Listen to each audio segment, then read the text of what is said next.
Christ. Some games coming up against New Zealand. I'm sure they'll be a fair bit closer. But it's also, good to beat the Kiwis at anything. It doesn't matter what sport it is. So, they're called the Black Sticks, which I always had a bit of an issue with. I thought they were called Truncheons, really, but anyway. The Black Sticks. That's fair enough. Yeah, they are the Black Sticks. That's true. No, just move on. Yeah, well, it's nothing on the Thunder Sticks, mate. So the Thunder Sticks, yeah, they actually finished that tournament off pretty well. The Thunder Sticks. Unfortunately, they finished third and didn't make the finals. But we'll see how they go next year. The Australian Diamonds did take on New Zealand, so we've got a fair bit coming up against New Zealand in different sports in the coming weeks. But the Diamonds, they played their third game against the Silver Ferns from New Zealand and got their third win in a row. So New Zealand beat them a couple of weeks before this tournament started, and it seemed to really sting the Aussies into action. They won 55-43. Obviously, they haven't got too many details apart from the fact they won, but 55-43. That's pretty convincing. Yeah, but still for netball, that's a pretty low scoring affair as well. Like netball, the professional leagues like normally around the kind of the 70 to 80 mark. So obviously a very defensive game. Yeah, I mean both teams are obviously very, very good, but I mean that sort of margin, a 12 goal margin's that's pretty significant between Australia and New Zealand. I think that the game they played a couple of weeks before this tournament started, New Zealand beat us by 10, and that was considered an absolute hiding. Yeah.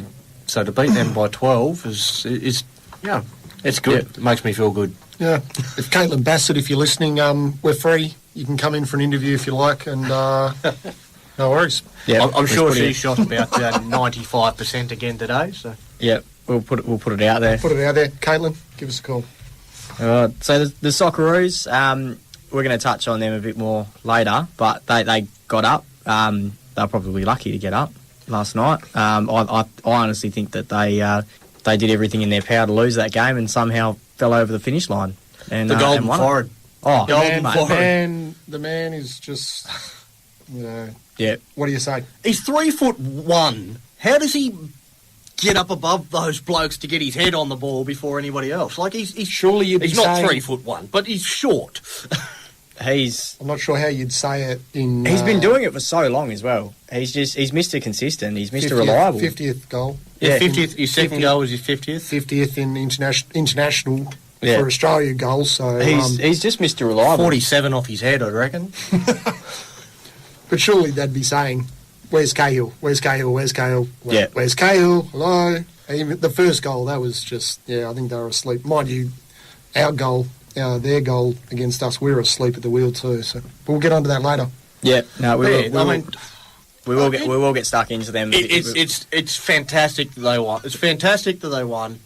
But, I mean, they had numerous opportunities to win the game as well. So it was 1-1. They had numerous opportunities throughout the game to win it, but didn't. Yep. And it ended up going into extra time, and as I said, the golden forward got us. Yep, got us the win. Got us over the line. Now the Glory. So we did a bit of a talk about the Western Sydney Warriors, about how their coach had just up and decided to go to Turkey, and it was probably better chance than any for Kenny Lowe's team to get up and get about and get a win, and coughed up one early. Yep, and then basically against a team that never starts well. No, so Wanderers have never. I mean, they haven't been around a long time, but they have never won in round one until they met the Glory in round one. Yep. It's always a safe... Who cares the most or who cares the least, but that's... It's always a safe bet when there's a caretaker in the round for the first round. Round one... Only once they get executed, that's it. They're going to get up, but not when he leaves. Yeah, that was... I must admit, I like Kenny Lowe, and I like what he's done with the Glory, because I think he's worked really hard, and they have become...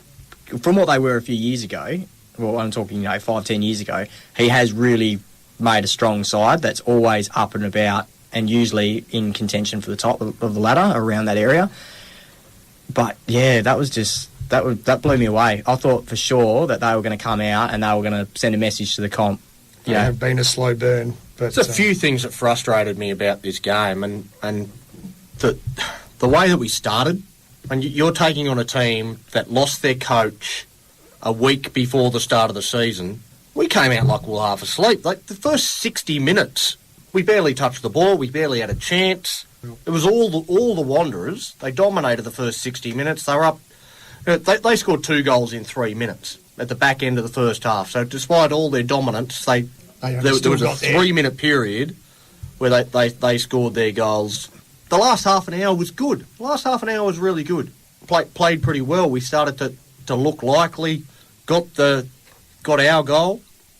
It ended up being scored as an own goal, but it was off Keogh's head, and last touch was off the Wanderers. But we looked like we might get an equaliser and might get something out of it. But what frustrated me was the start, and then today I heard Neville, one of the new players I've actually got from the Western Sydney Wanderers, talking about the game, and some of the excuses that he came up with, such as, we're based over in WA, so, everyone's so far away, we don't get very good practice matches. Are you fair income? That's a horrible attitude. Oh, that's fantastic. I love that. I just couldn't believe that the excuses that he was coming up with as to the reasons why they lost this game. And his mates would have been sitting there going, buddy, we've been around the block a few times and we've been winning all the games, and you can't use that excuse over here. Like, yeah, we're based in WA. We've always been based in WA. Yeah. Well spotted. Yeah. And congratulations, you passed Geography 101. You had an interrupted pre-season. Really? They lost their coach a week before the start of the season, and you had an interrupted pre-season? Fair income, mate. That is, that's fantastic. I love that. That is I'm going to see if I can find that one, because that might just have to come up again. Yeah, we have to play that one. You imagine the West Coast Eagles coming up with that excuse every week. I know their fans do, but they don't. So, they're like, we travelled 92, 94 as well. We still managed to win those games. I'm a fan of Kenny Lowe as well. He doesn't pull any punches, so I'd be very surprised if Neville doesn't get a tap on the shoulder saying, hey, that sort of garbage doesn't go on. Bit of media training, mate. Yeah. No, Tiger, it's not the way we roll here. Adversity is what we chew on over here, and we love it.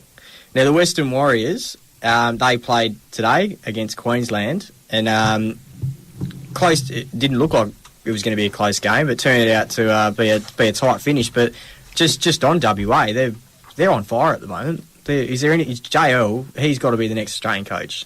Oh, 100%. I couldn't think of anybody else that is better positioned to do. I mean, he's done the interim job whenever Darren Lehman sort of been a bit tired and run down. It's been JL that stepped in and done it. It's just the consistency of him with the Scorchers and with WA. It's he's definitely knows how to build a side and how to make them perform. So so basically WA won today by 11 runs over Queensland in a rain-affected match.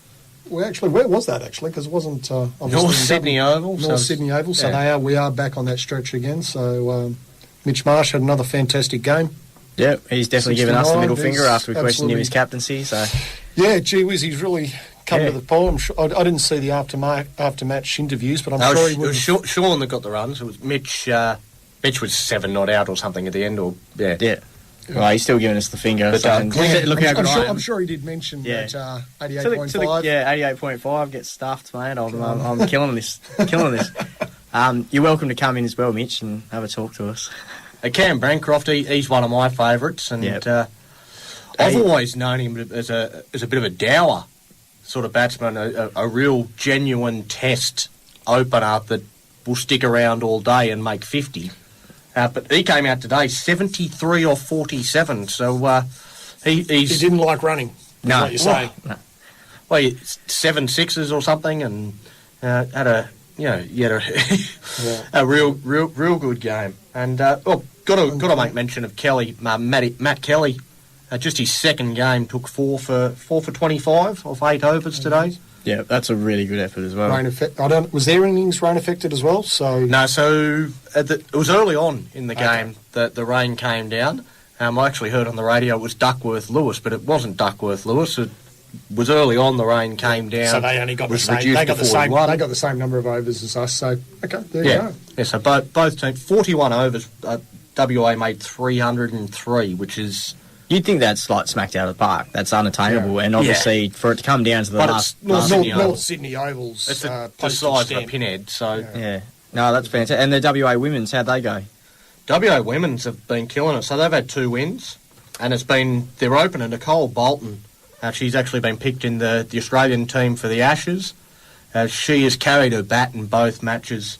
Sorry, I'm just trying to find the scores. But she made a century in the first one. 93 not out. 93 not out in the most recent one against Tasmania. They won by 7 wickets. Jesus, that's they're not stuffing around. Yeah, no, they won pretty easy. South Australia, they beat by 21 runs, so it was a little bit tighter.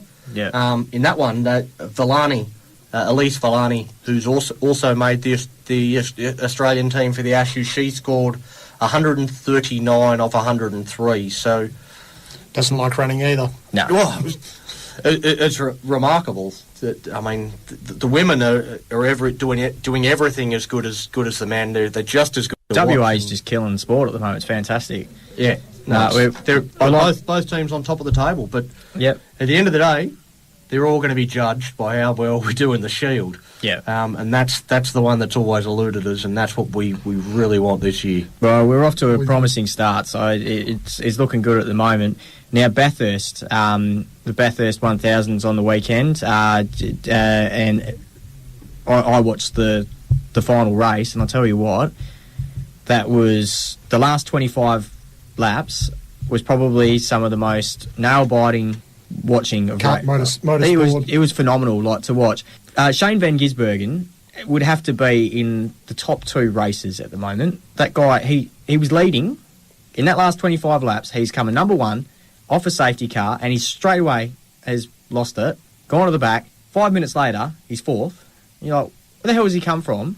And you've got to keep in mind, he's meant to be conserving fuel as well, and he's necked it to 4th. Then he's hit the sides and crashed again, and we're going, oh, that's his day finished. He's quickly jumped into the pits, got fixed up, and he's back out. He finished 4th for the day. Oh, 5th, sorry, for the day. It's an amazing race, just how long it goes for, and the ambient air temperature inside the car is apparently 25 to 27 degrees hotter than the outside, even though it's raining. So you think about that as well. And what's 161 laps? Yeah. And there's no... it is just an amazing thing. I don't know if you've seen it, with that obvious temperature difference. They still haven't managed. They've got all the technology in the world. They haven't got a demister switch in the car. Yeah.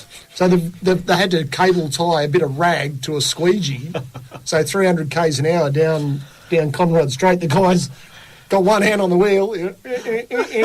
The poor bloke at the light says, he's going, I'll do it for a couple of bucks. And that was Coulthard, and he was actually smashing the window out of his car at one stage just so they could get some airflow. Whoever sealed that car seriously needs to get hired for a job, because that was phenomenal. There was no air getting into that car, and it was unfortunate he suffered as a result of it. But he was one I thought was actually going to pull away and get away with it with the win.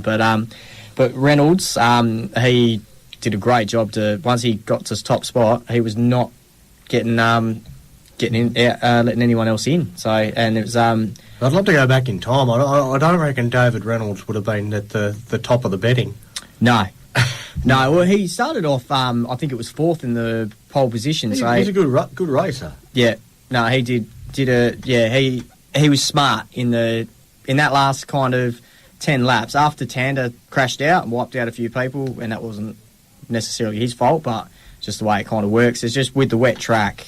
He's Western Australian. It's never his fault. Yeah, no. we love Tander, but a little slight touch on that wet road, and it was all over. And then and there was a few that just kind of just had to learn. There was some, as we said, as you were saying, about amazing how good some of these drivers are, but I remember watching one of the Holden HRT team basically pulled out coming down Conrad Straight, and I'm going, where are you going, Tiger? You're not going to get that thing stopped in the wet before the end, and basically just off the end ploughed it into the barrier, and you're thinking, no, not in that. That's not where you're going to overtake. So, yeah, it's amazing what a rain because all the teams basically all of the testing, everything else, everything was in the dry. Top